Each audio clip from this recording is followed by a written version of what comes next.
Miss Alice, can we please, though, just step back and please share your incredible story and how you got to be here and how you actually ended up on that convention stage with that amazing speech? My story, I'll be very brief with it, as brief as I possibly can be. In 1996, I went to trial after being charged with attempted possession in a conspiracy charge. But before then, you could say I lived a very normal life. I grew up during Jim Crow, Mississippi. Came from a large family, 8 girls, 1 boy. My family we were a family of faith, and I'd always worked hard. I was a manager with FedEx, and after 10 years working there, I lost my job after I divorced, met someone, and my life started spiraling out of control because he was a gambler. And I started gambling with him, not knowing anything because I got married so young. I was a teenage bride and mother. And after losing my job, I was about to have my house foreclosed on. I was going nuts, really, at the time. And it was an offer came to me, and it seemed like something simple. All you have to do, and that's really how things work, is when he calls you, just give me the number. They don't know you, and you don't know them. It'll be simple. It's so just simple. This The one first thing. time was $1,000. I kept my lights on and put food, literally, that's no exaggeration, food on my table. Then my son was killed tragically in a scooter accident. No insurance, and now I'm caught up in this, trying to even bury my child.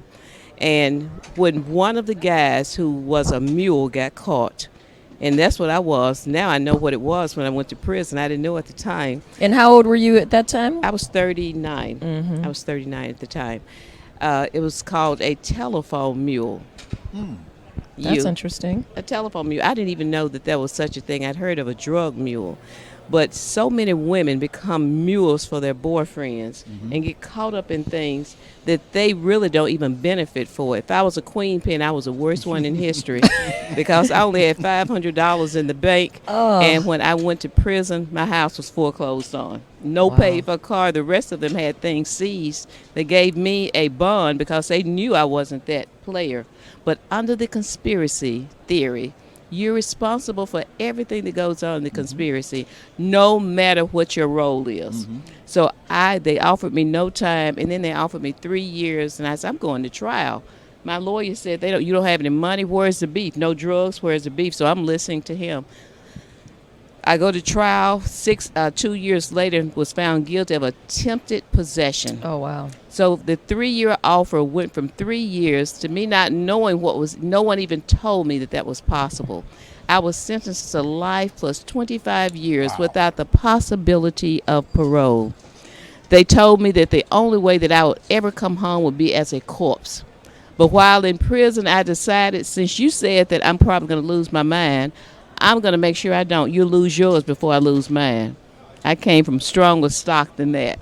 So in prison, I started writing plays. I started doing a lot of things, became well known in prison as a playwright.